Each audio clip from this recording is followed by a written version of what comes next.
mahasiswa beasiswa lebih berprestasi daripada mahasiswa non beasiswa.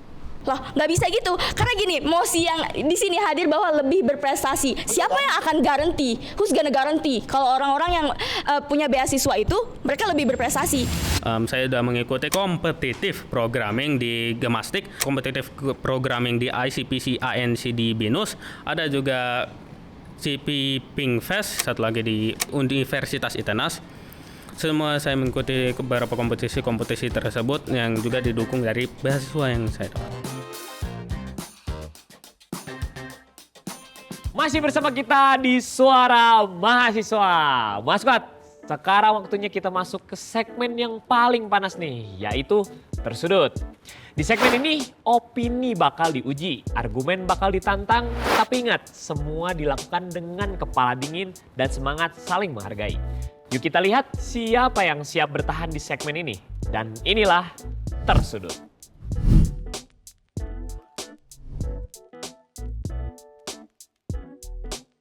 Maskot, kita sekarang berada di segmen Tersudut. Di babak ini, satu peserta dengan title beasiswa akan maju lebih dulu untuk menyampaikan pernyataan di depan. Setelah itu, para peserta non-beasiswa dipersilakan berebut kursi untuk menanggapi dan mempertahankan argumen mereka. Sementara itu, peserta non-beasiswa yang masih di belakang boleh mengangkat bendera jika merasa tidak setuju dengan pendapat yang sedang disampaikan.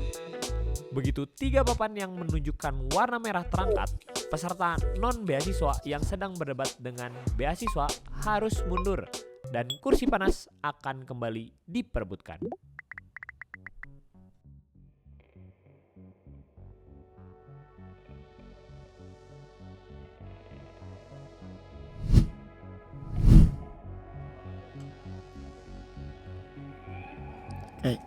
Halo sobat, saya Muhammad Nurdin Fikri, jurusan Pendidikan Sosiologi Universitas Pendidikan Indonesia. Dengan mosi, saya akan mengambil mosi tentang mahasiswa beasiswa lebih berprestasi daripada mahasiswa non beasiswa.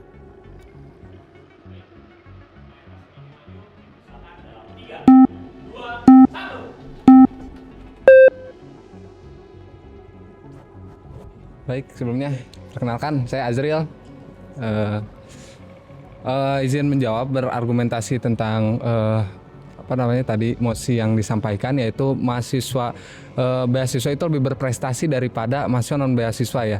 Nah, menurut saya itu kurang tepat. Karena apa? Karena sebetulnya banyak siswa-siswa atau anak-anak muda, generasi muda yang mereka tuh punya prestasi, namun tidak bisa terekspos karena kurangnya akses untuk mendapat beasiswa gitu. Oke. Beda ya antara berprestasi dan juga terekspos.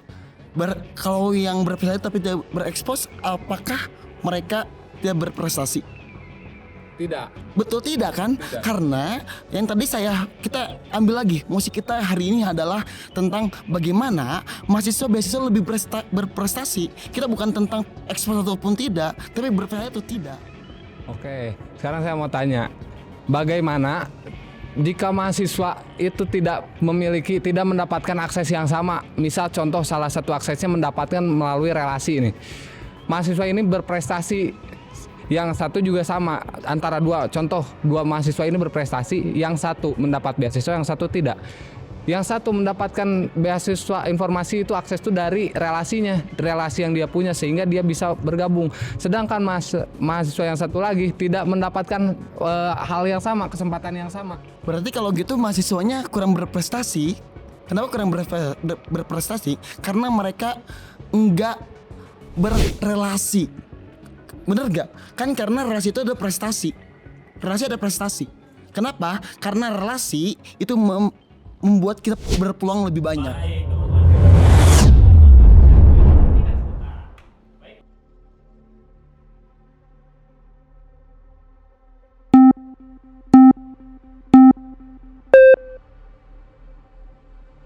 Halo Kak, perkenalkan nama saya Zamila.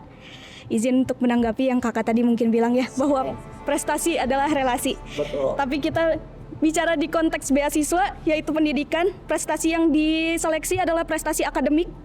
Dan relasi itu bukan suatu prestasi, tapi relasi itu adalah suatu jejaring di luar itu. Prestasi itu adalah sesuatu yang bisa diukur, yang dikompetisikan, atau kita memiliki bukti untuk itu. Sementara relasi belum tentu kita bisa membuktikan, oh saya kenal dengan A, B, C, dan D.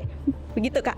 Nah, lalu balik lagi, lebih berprestasi mana mahasiswa yang beasiswa dan mahasiswa yang non beasiswa. Kalau tadi Kak Azriel bilangnya bahwa itu tuh soal terekspos atau tidak, kalau menurut saya gini Kak, prestasi yang rata-rata dicari oleh beasiswa itu, oleh instansi atau oleh negara, itu adalah prestasi tingkat nasional, internasional. Ya, yang mana yang ikut itu banyak banget Kak, banyak banget yang ikut. Nah, dari apa ya namanya, yang mengikuti kompetisi itu banyak juga dari mereka yang ikut berlomba-lomba juga untuk daftar registrasi untuk beasiswa gitu. Nah, berarti mereka itu ada di peluang yang sama Kak sebenarnya. Mereka sama-sama pintar, mereka sama-sama berprestasi, tapi namanya kompetisi, ada yang menang, ada yang enggak Kak. Oke, sip. Jadi gini teman-teman ya, yang pertama itu tadi kalau kita berbicara tentang relasi. Kenapa saya bilang relasi adalah sebuah prestasi? Karena teman-teman pasti punya relasi, butuh relasi untuk kedepannya. Itu prestasi bukan? Menurut saya prestasi, karena mereka punya jejaring yang lebih luas, yang pada akhirnya mereka punya informasi yang lebih lanjut. Yang kedua, kalau kita lihat tadi berbicara tentang kalau dalam kompetisi pasti ada yang menang, yang kalah. Yang menang itu berkesempatan buat beasiswa. Berarti kan tadi saya benar. Mahasiswa lebih berprestasi, bukan prestasi tapi lebih berprestasi dari mahasiswa non beasiswa, betul gak? Enggak Kak, karena pada hakikatnya menang atau kalah itu ditentukan kan oleh juri Kak. Baik. Ya. Oke. Katakan maka sesi argumen dihentikan sementara untuk RSUD di depan dipersilakan untuk duduk kembali ke belakang.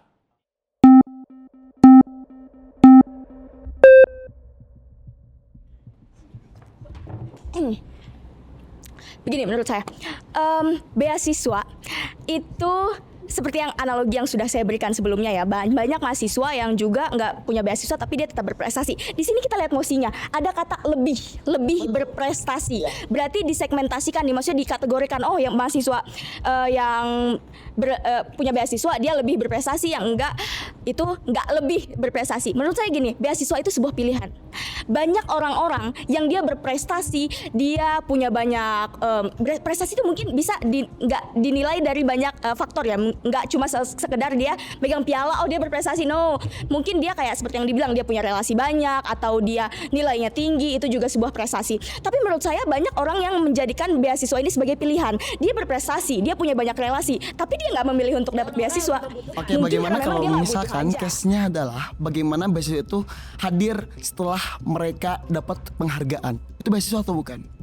Betul. Berarti pada akhirnya beasiswa itu sebuah pilihan buat mereka mengikuti hal itu. Tetapi prestasi yang mereka raih itu mengundang untuk menemukan beasiswanya. Walaupun mereka punya pilihan untuk mandiri, tapi ketika mereka udah punya beasiswa bagaimana? Sepertinya saya merasa Anda berpikir bahwa beasiswa itu adalah sebuah prestasi. Betul. Dan menurut saya gini, orang-orang yang memilih untuk mendapat beasiswa itu sendiri, terkadang mereka memang fokusnya bukan untuk kepada gini. Anda kan bilang kayak beasiswa itu sebuah prestasi, sedangkan prestasi yang saya bilang itu nggak cuma sekedar oh dia megang piala itu prestasi. Dan sama, dia punya beasiswa bukan berarti itu juga sebuah prestasi. Maksudnya prestasi itu luas jangkauannya. Yang kita omongin maksudnya dia koneksinya atau kayak teorinya luas sekali, karena kan Anda bilang bahwa prestasi itu bisa dari relasi dan segala macamnya. Jadi itu membuktikan bahwa orang-orang yang gak punya beasiswa juga dia berprestasi sebenarnya. Berprestasi mana? Loh, nggak bisa gitu. Karena gini, mosi yang di sini hadir bahwa lebih berprestasi. Siapa yang akan garanti? Who's gonna guarantee kalau orang-orang yang punya beasiswa itu mereka lebih berprestasi? Siapa yang membuat perlombaannya? Siapa yang bilang bahwa beasiswa itu lebih berprestasi? Sedangkan banyak orang-orang di luar sana yang nggak punya beasiswa tapi dia sampai internasional, dia punya dididik atau dibiayai untuk jauh lebih hebat dibanding mahasiswa-mahasiswa yang punya beasiswa ini. Tapi beasiswa kan tadi kenapa saya bilang mahasiswa beasiswa lebih berprestasi? Karena mereka punya akses terhadap lomba-lomba yang lebih banyak. lewat beasiswa tersebut. Karena kalau saya lihat ya, banyak sekali misalkan beasiswa Jarum, mereka punya pelatihan dan pada akhirnya ada juga informasi perlombaan lewat beasiswa tersebut. Bisa gitu, lomba tuh banyak. Sesi argumen dihentikan sementara. Untuk mayoritas yang berada di depan dipersilakan untuk kembali ke belakang. 3, 2, 1. Halo Kak, saya lagi. Kak, mengingat tadi yang Kakak bilang ya, yang soal bagaimana jika mahasiswa itu muncul ketika dia mendapat penghargaan. Nah, berarti proving bukti saya yang saya katakan di awal itu bahwa kalau prestasi itu yang bisa diukur, yang bisa diajangkan, itu benar dong Kak. Relasi selama ini nggak bisa diajangkan Kak. Gitu, kita hanya bisa melihat sebagaimana orang itu banyak dikenal di luar, mungkin yang tidak saya nggak bakal bilang yang tidak kasat mata sih, itu mah kayak temenan sama hantu gitu. Cuma kayak menurut saya untuk prestasi itu sesuatu yang benar-benar bisa kita diakui, prestasi itu diakui. Dan salah satu dari prestasi yang diakui itu salah satunya bukan dari relasi Kak, gitu. Kalau relasi itu mungkin pengakuan sosial. Iya tahu. Jadi kan tadi kalau saya bilang ya, kenapa tadi bilang saya relasi itu sebuah prestasi. Contohnya tadi orang-orang berprestasi kayak tadi yang dibilang Ajril itu, menurut dia mereka bukan tidak berprestasi tapi gak punya akses. Berarti pada akhirnya ada hal prestasi juga. Tadi kita karena ini lebih jauh ya dari posisi yang saya tadi celah ini kan sekarang kita ngebahas tentang mahasiswa lebih berprestasi daripada mahasiswa non mahasiswa. Nah menurut saya ya kami benar bahwasanya kami punya relasi, kami punya prestasi, dan pada akhirnya kedua hal yang terintegrasi itu menyebabkan kita punya beasiswa. Dan pada akhirnya ya betul tadi beasiswa ya, mahasiswa yang beasiswa itu lebih berprestasi daripada mahasiswa non beasiswa. Misalkan kalau prestasinya itu diukur daripada dia memiliki relasi atau akses, menurut saya Keduanya kan saya gak bilang cuma relasi aja. Relasi tanpa prestasi ya gak akan jadi apa-apa. berarti Kakak setuju relasi dan prestasi itu sesuatu yang berbeda. Relasi dan prestasi adalah sebuah kesatuan untuk mendapatkan beasiswa itu sendiri. Baik teman-teman, karena sudah yang mengatakan kembali ke belakang untuk peserta yang mayoritas.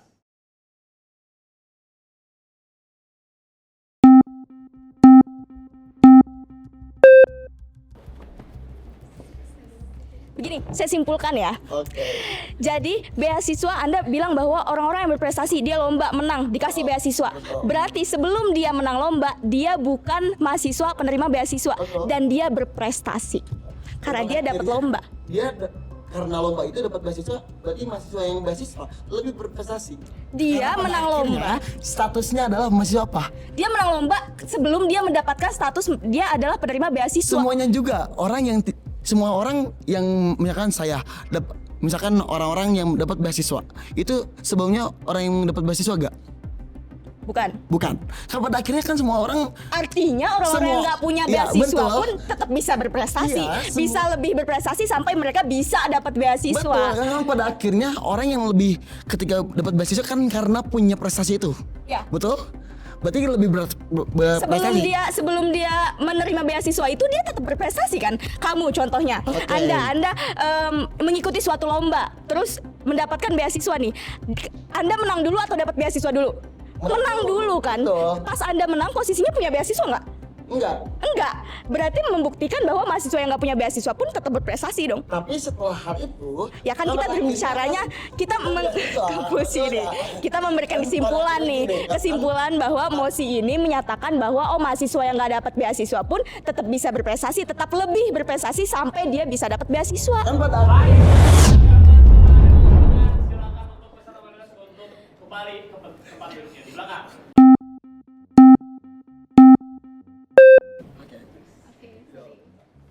Alright, perkenalkan aku Ana. Tadi kamu sangat kekeh terkait dengan relasi dan prestasi itu sama aja menjadi satu kesatuan.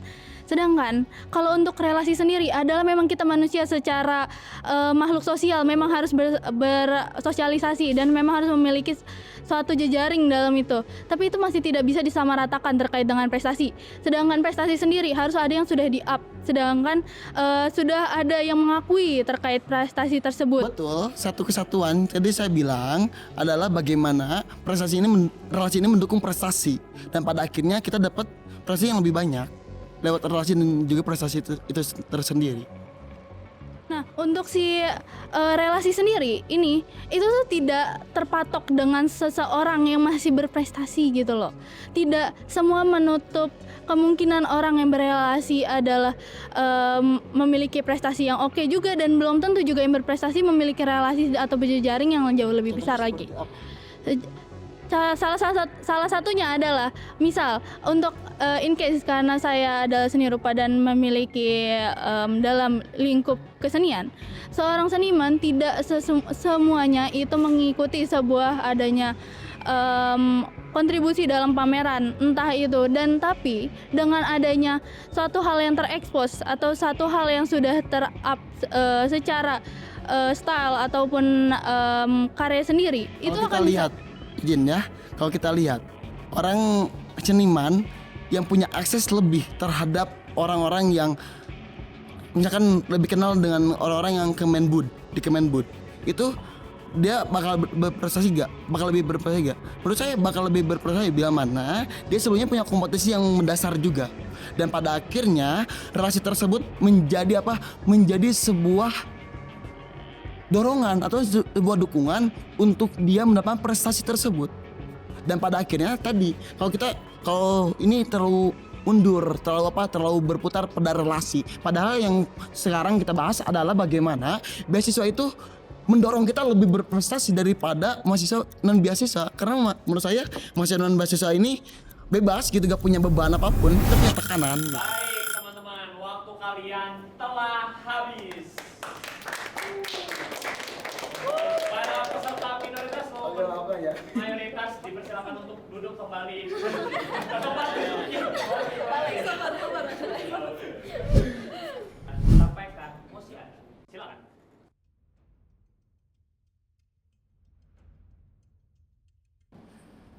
Oke, halo semuanya, perkenalkan nama saya Farid Rizkyana. Saya dari Universitas Pendidikan Indonesia, jurusan Ilmu Komputer, dan saya adalah penerima beasiswa. Untuk mosi dari saya, menurut saya mahasiswa penerima beasiswa itu lebih memberikan kontribusi yang lebih banyak dibandingkan mahasiswa yang biasa.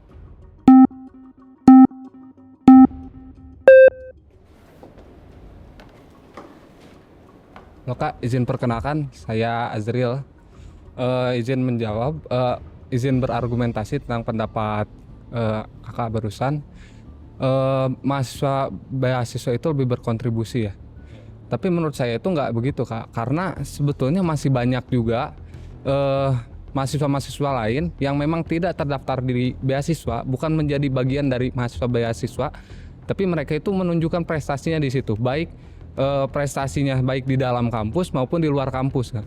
Jadi sebetulnya beasiswa itu bukan tolak ukur bagi kontribusi seorang mahasiswa. Oke, baik, terima kasih. Kalau dari menurut saya sendiri, kenapa menurut saya yang beasiswa itu lebih berkontribusi? Karena kalau kita melihat dari perspektif dari yang memberikan dananya atau yang istilahnya mensponsori mahasiswa beasiswa, baik itu dari negara atau dari instansi, mahasiswa beasiswa itu sama aja istilahnya kayak sebuah investasi. Jadi artinya pasti kan biasanya ketika ada pemilihan beasiswa itu kan artinya kan ada mahasiswa itu diseleksi. Nah, ketika diseleksi pastinya mereka kan melihat nih, oh yang ini punya potensial, ini punya potensial, ini punya potensial. Nah, ketika mahasiswa yang punya potensial itu dipilih, mereka didanai melalui beasiswa tersebut. Dan biasanya selain beasiswa juga, selain pendanaan secara tunai, ada juga biasanya mereka memberikan pelatihan-pelatihan. Nah, pelatihan-pelatihan itulah yang akan memberikan meningkatkan soft skill dari seorang mahasiswa tersebut. Nah, terus juga ditambah dengan adanya biasanya beberapa beasiswa terutama yang dari instansi swasta, bahkan di negeri juga ada, itu ada mereka terikat kontrak kerja. Mereka itu menginvestasikan dana mereka, resource mereka kepada mahasiswa beasiswa untuk disiapkan untuk menjadi aset dari negara atau instansi tersebut, sehingga untuk secara kontribusi mereka bisa berkontribusi lebih karena mereka tuh dipersiapkan secara lebih intens daripada yang biasa.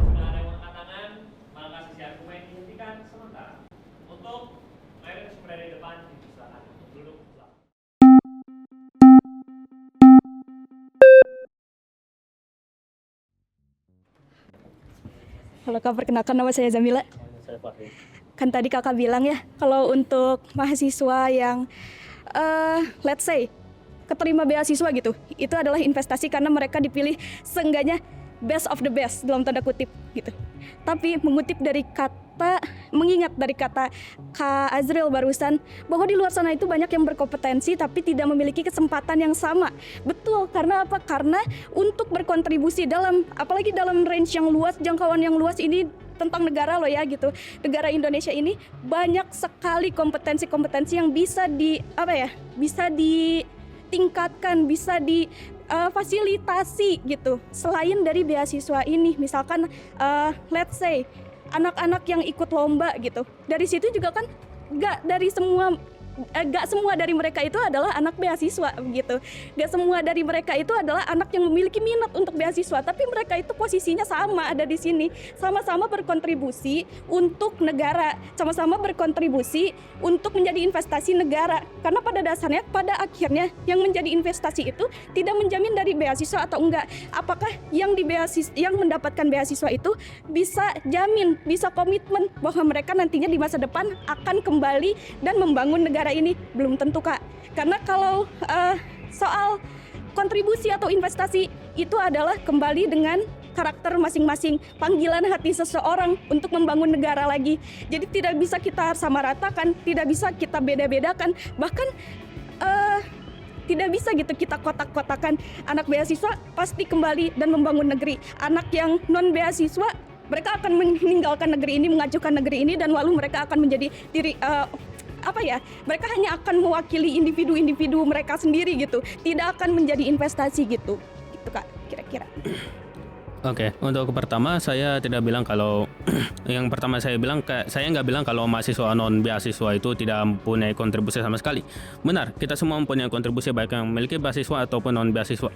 Tapi yang beasiswa memiliki kualitas lebih karena itu biasanya di-scout secara langsung, baik itu di-scout oleh negara atau di-scout sama suatu instansi itu tersendiri. Biasanya mahasiswa beasiswa itu terikat kontrak, sehingga mereka kadang mau nggak mau harus setidaknya mengabdi di sana.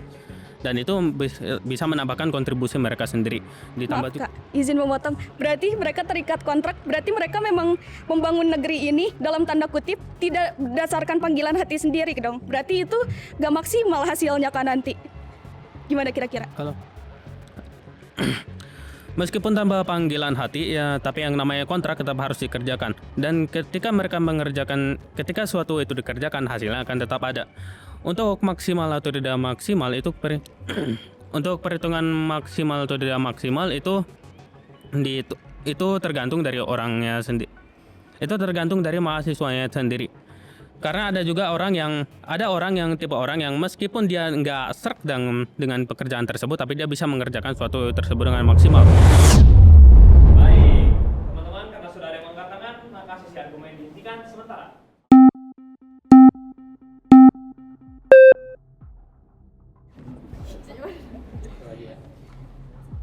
Baik, izin tadi karena sudah perkenalan ya, Kak Fahri, barusan itu kan masih tentang topiknya itu kontribusi mahasiswa beasiswa ya.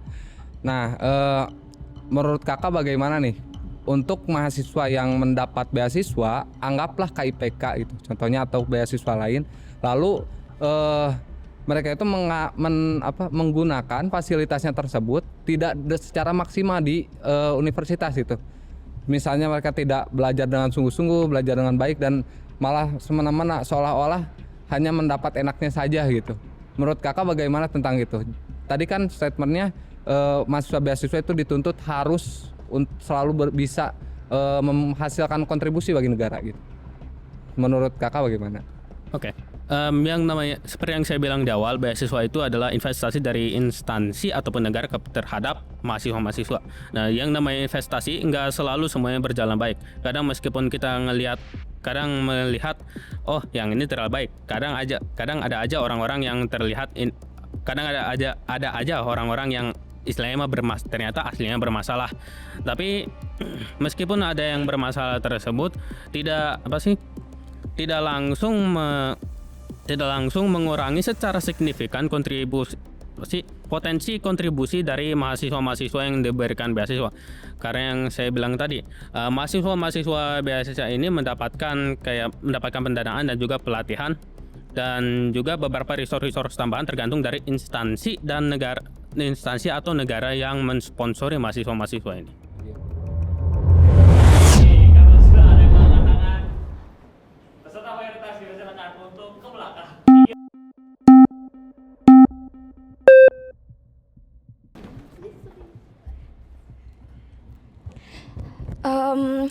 Menurut saya gini, kita harus melihat dulu ada beberapa perbedaan dalam penerima beasiswa itu. Yang saya tahu ya, ada salah satu beasiswa contohnya kayak beasiswa BCA. Mereka memberikan beasiswa kepada anak-anak untuk dilatih atau dididik di lembaga pendidikannya, dan nanti ketika lulus mereka harus mengabdi dan bekerja di BCA tersebut. Menurut saya untuk tipe-tipe mahasiswa atau kayak pelajar yang memiliki beasiswa semacam ini, mereka pasti ya prestasinya jauh dibanding mahasiswa-mahasiswa yang memang ada di sekolah-sekolah PTN atau di lembaga universitas lainnya. Dan saya punya pertanyaan sebenarnya, sebagai penerima beasiswa, berapa banyak prestasi apa saja yang udah Anda capai selama ini? Untuk prestasi-prestasi yang sudah saya sampai sejauh ini, saya telah mengikuti berbagai jenis lomba karena saya kebetulan jurusan ilmu komputer dan saya mengambil lomba-lombanya itu kebanyakan ngambil kompetitif programming. Saya sudah mengikuti perlombaan kompetitif programming di Gemastik. Ada juga kompetitif programming di ICPC ANC di Binus. Ada juga CP Pinkfest, itu universitas, saya lupa universitas mana. Saya lupa itu universitas sama. Lalu juga ada yang satu lagi di Universitas ITENAS. Semua saya mengikuti beberapa kompetisi tersebut yang juga didukung dari beasiswa yang saya dapat. Ketika Anda melakukan perlombaan tersebut, lawan-lawan Anda anak beasiswa semua bukan ya? Ada yang bukan, mungkin ada dari instansi yang bukan penerima beasiswa, tapi nyatanya mereka tetap bisa berprestasi, mereka tetap bisa memperoleh prestasi-prestasinya untuk instansinya. Jadi saya merasa bahwa mosi yang diberikan tidak berkaitan atau tidak relevan dengan perbedaan keadaan yang ada begitu. Yang lain mungkin.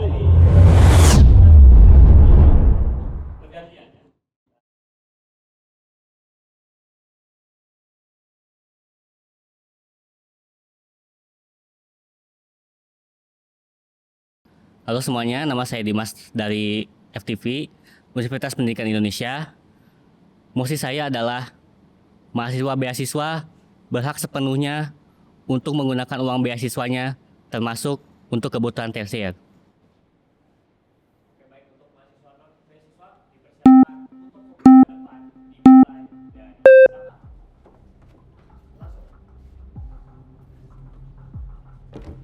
Perkenalkan, aku Laudia Adiwidya dari Prodi Pendidikan Bisnis.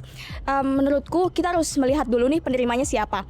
Yang pertama, ada orang yang mendapat beasiswa karena dia kurang mampu. Ada juga orang yang mendapat beasiswa karena dia pinter aja. Orang-orang yang mungkin pinter aja ini bisa mengalokasikan atau memakai uang-uang dananya bijaksana mungkin bagaimanapun pilihannya dia. Tapi menurutku kalau untuk mahasiswa-mahasiswa yang mendapat beasiswa karena dia kurang mampu, tapi dia bisa membeli pakaian-pakaian atau kayak barang-barang tersier, berarti kan ada pertanyaan di sini. Ketika dia bisa membeli atau memenuhi keinginannya dia, harusnya di sisi pendidikan pun dia juga bisa menerima atau kayak menggunakan dananya sendiri untuk biaya pendidikannya dia. Baik dari mampu ataupun secara dia berusaha mendapatkan beasiswa, menurut saya keduanya tetap berhak untuk menggunakan uang tersebut. Kenapa? Karena menurut saya kita ambil kasus dari mahasiswa yang kurang mampu untuk mendapatkan beasiswa. Itu kan sebenarnya tujuan utamanya beasiswa itu kan dia untuk mengakomodasi kebutuhan dia selama berkuliah kan, begitu. Kita kan tidak pernah tahu kebutuhan apa saja yang mahasiswa tersebut tuh punya, yang mahasiswa tersebut perlukan selama dia berkuliah. Apakah itu mungkin misalkan dia butuh handphone, atau dia mungkin butuh misalkan motor. Itu kebutuhan itu pun kita tidak tahu mahasiswa itu butuh tersebut atau tidak. Ada beberapa perbedaan gitu. Misalkan perbedaan pertama yaitu kalau misalkan dia punya apa ya? Dia dari uang pribadinya dia tidak bisa mengalokasikan ke dana pribadinya ke kuliah. Maka sesi argumen dihentikan sementara. Untuk mayoritas yang berada di depan dipersilakan untuk kembali di belakang.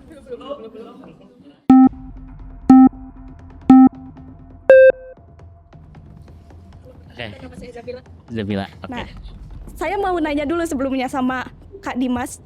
Kalau menurut Kak Dimas dari statement yang sudah disebutkan sebelumnya, definisi barang tersier menurut Anda yang dibutuhkan oleh mahasiswa ini selain HP atau laptop yang menunjang perkuliahan itu apa? Barang tersier selain laptop, gadget dan lainnya yang menunjang perkuliahan bisa dibilang mungkin pertama sepatu atau fashion kita bisa ambil itu sebagai barang tersier. Lalu misalkan motor itu mungkin kendaraan itu mungkin bisa dibilang itu kebutuhan tersier yang bukan kebutuhan utama, tapi itu juga mungkin sebuah kebutuhan untuk pribadi masing-masing orang gitu. Begitu. Ya. Nah, kita kembali lagi kepada motor. Motor itu berarti diukur tergantung mahasiswanya. Mereka tinggal di mana? Ada mahasiswa yang pulang pergi, ada mahasiswa yang di kos. Nah, berarti dilihat dari dua hal itu tuh tergantung dengan bagaimana di mana mahasiswanya tinggal, jaraknya di mana. Saya rasa nggak perlu banget untuk mahasiswa itu punya motor kalau memang dekat di kosannya, kayak gitu. Oke, mungkin kalau misalkan dilihat dari misalkan kita lihat dari misalkan mahasiswa itu PP atau misalkan mahasiswa itu ngekos tapi dekat, boleh gak dia membeli motor? Menurut saya boleh asalkan dia tahu tujuan dia membeli motor. Untuk mayoritas yang berada di depan dipersilakan untuk duduk kembali di tempat duduk di belakang.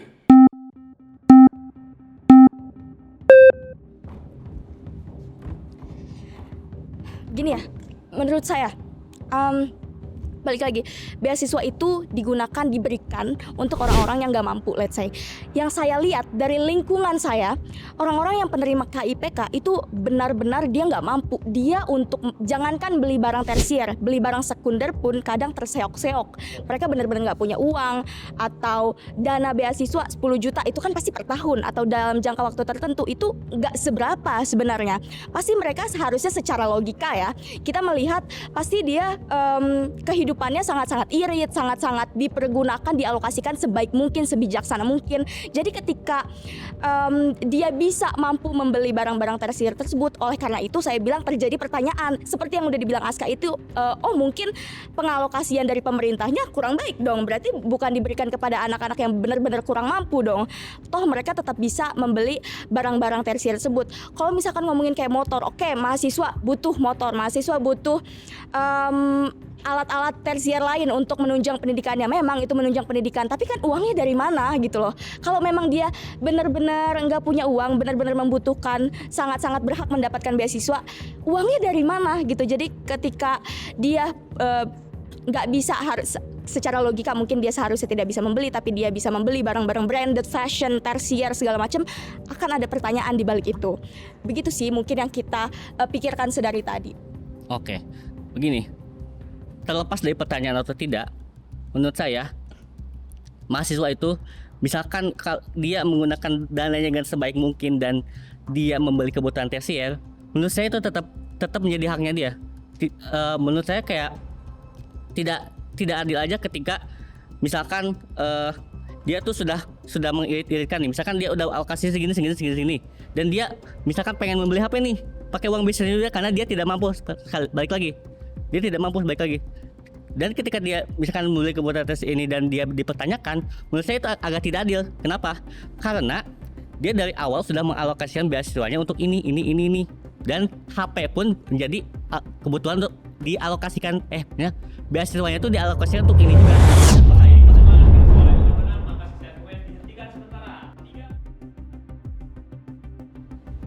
Perkenalkan lagi, nama saya Zamila. Iya. Kan tadi disebutkan bahwa tidak adil rasanya kalau kebutuhan-kebutuhan tersier mereka tidak bisa dicukupi oleh uang dari beasiswa itu. Tapi kita kembali lagi, kita ingat berapa besaran uang beasiswa itu. Jika diberi setiap bulannya, misal kita katakan nominalnya 7 juta, maka itu apakah sudah include dengan bayar kosan? Apakah sudah include dengan bayar UKT? Apakah sudah include dengan bayar hal-hal lain seperti misalkan di prodi saya ada praktikum, atau di beberapa prodi lain mungkin praktikumnya ada yang berbayar gitu, atau mungkin harus ada uang untuk menyewa barang. Untuk para peserta minoritas maupun mayoritas dipersilakan kembali ke tempat duduknya masing-masing. Wow. Oke, tepuk tangan sekali lagi buat kalian semua. Wah, seru banget ya tadi barusan maskot. Panas, iya, tapi dari situ kita belajar kalau beda pendapat bukan masalah. Asal dibawa dengan kepala dingin dan hati terbuka. Sekarang kita istirahat sebentar, turunkan tensi dan siap-siap buat sesi yang lebih personal dan reflektif. Jangan kemana-mana karena segmen terakhir di antara kau dan aku akan hadir setelah jeda pariwara berikut ini. Dadah!